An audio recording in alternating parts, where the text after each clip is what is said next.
South Africa से एक shameful defeat के बाद गौतम गंभीर ने अगेन वही गेम खेली है जो वो अक्सर खेलते हैं, यानी दूसरों को ब्लेम करना।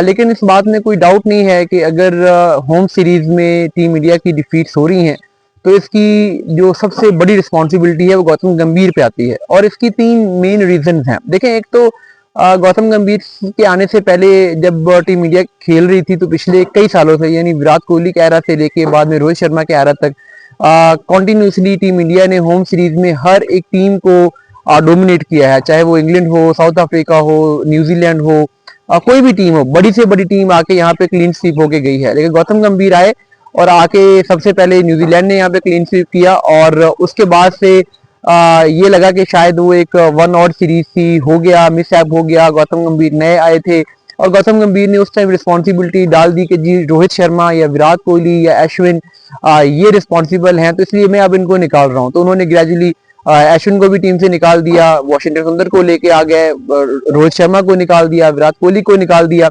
उसके बाद फिर ऑस्ट्रेलिया में बीजीटी में जो कुछ हुआ, इवन इंग्लैंड में भी आपको एक दो एक्सेप्शनल इनिंग्स बचा गई, अदरवाइज वहां पर भी आप सीरीज हार रहे थे। अब यहाँ पर उस न्यूजीलैंड वाली डिफीट के बाद ये पहली कोई कंपैटिटिव सीरीज है और इसके पहले ही मैच में जो कुछ आज हुआ है वो आपके सामने है।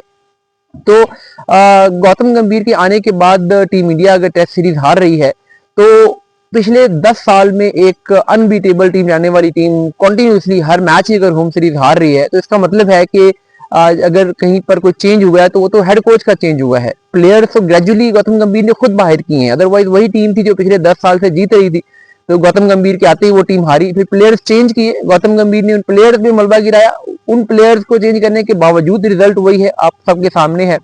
तो कहीं ना कहीं गौतम गंभीर की जो स्ट्रेटजी है टेस्ट क्रिकेट को लेके, उसके ऊपर सीरियस किस्म के क्वेश्चन मार्क हैं। ठीक है, आप ये समझते हैं कि आपकी टीम में अक्षर पटेल हूँ या वाशिंगटन सुंदर हूँ या जडेजा हूँ, ये अच्छे बैट्समैन हैं, ये अच्छे बॉलर हैं, स्पिन कंडीशन में यूटिलिटी प्लेयर्स हैं, लेकिन स्टिल आपको एक स्पेशलिस्ट की कमी फील होती है। जायसवाल इन कंडीशंस के, ऐसी ट्रिकी कंडीशन के बैट्समैन ही नहीं है। केएल ने पहली इनिंग अच्छी खेली थी, आज अच्छी नहीं खेली, लेकिन उसके बाद आपके पास स्पेशलिस्ट बैटिंग खत्म हो जाती है। तो आपको पुजारा जैसे बैट्समैन की जरूरत है, आपको रैना जैसे बैट्समैन की जरूरत है, आपको विराट जैसे कैरेक्टर की जरूरत है, आपको रोहित जैसे डोमिनेटिंग प्लेयर की जरूरत है।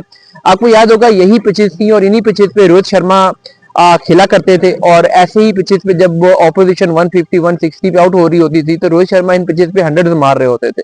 तो अगर वो इन पिचेस पे खेल सकते थे तो ये जो करंट बैट्समैन है वो क्यों नहीं खेल सकते? क्योंकि वो कैरेक्टर नहीं है, क्योंकि वो स्किल्स नहीं है। और टीम सिलेक्शन में बड़ा वन डायमेंशनल, बहुत सेफ टीम बनाई जाती है कि थोड़ी सी बॉलिंग कर ली जाए, थोड़ी सी बैटिंग कर ली जाए, 2-3 कीपर खिला लिए जाए। इस तरीके से टेस्ट टीम कभी भी डेवलप नहीं होती।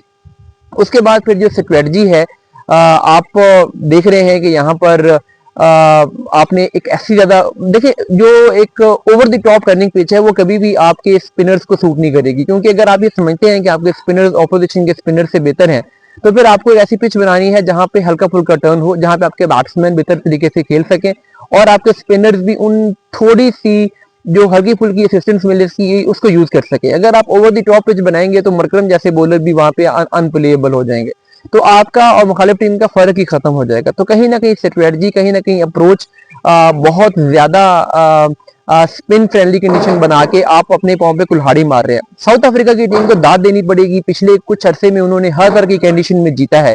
पहले उन्होंने जब लास्ट टेस्ट चैंपियनशिप साइकिल जीता है तो वो तकरीबन सारी सीमिंग कंडीशन पे उन्होंने खेला और वहां पे वो फाइनल में पहुंचे और उसी कंडीशन में उन्होंने वहां पे फाइनल जीता। अब इस दफा उन्हें टर्निंग पिचेस मिली हैं, इस साइकिल में उनकी अवे सीरीज मोस्टली और स्पिनिंग पिचेस पे हैं। पहले वो पाकिस्तान में उन्होंने जाके एक मैच जीता और अब आते ही इंडिया में उन्होंने टेस्ट मैच जीता है। तो पिछले 3 जो उन्होंने स्पिन कंडीशन पे मैच खेले उसमें से 2 उन्होंने जीते हैं और जो पहला वो हारे थे उसमें भी शायद उनके पास शायद वो पहला मैच था और आके स्ट्रेट अवे एडजस्ट करना मुश्किल था, लेकिन उसमें भी उन्होंने पाकिस्तान के अगेंस्ट पहले मैच में बड़ी अच्छी फाइट दी थी। तो ये एक टीम है जिसके पास गट्स हैं। आज वसीम जाफर का एक सेंटेंस था, उन्होंने कहा कि एक इंसान की हाइट कितनी है ये मैटर नहीं करता, वो फाइट कितनी है ये मैटर करता है, और बुमा ने आज उस चीज को साबित किया है।